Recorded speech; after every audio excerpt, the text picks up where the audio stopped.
Светскиот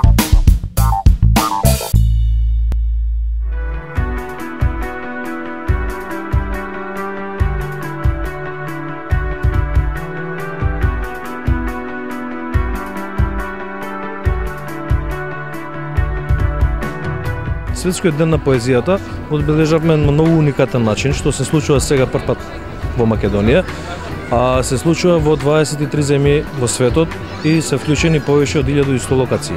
Проектот беше Плати го своето кафе со поезија.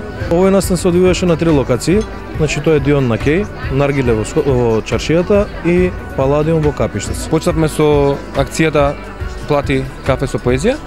Имаше 3 локации во градот. Приоѓавме да ги прашаме дали сакаат да пишуваат поезија, тие веќе беа подготвени за таа работа. И беше многу интересно, имаше одлична поезија.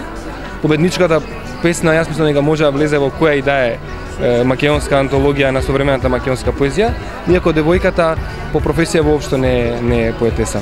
Значи имаме 3 награди, доделивме за прво, второ и трето место. Првата е со символична сума парична, 5000 денари и плюс пакет од чаеви и топло шоколадо.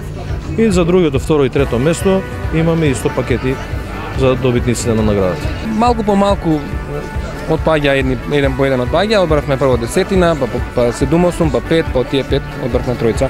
Интересно беше, имаше третата награда да доби девојче што има 6 години. Да, и напиша прекрасна минијатура, така од еден катрен од 4 стика. Ова допрва почнува, ова е прва година во Македонија, во цела Европа Јулиус Мајнел ги организира овие настани. Знаме дека Загреб има еден куп кафеа кои се застапени во овој настан. Кај нас до година веројатно ќе има многу повеќе од овие 3. Јас искрено сум презадоволен зашто имаше голем одзив. Народот многу добро го прифати. Имаше голема посетеност на овој настан и ја мислам дека одлично и оваа традиција ќе трае секоја година.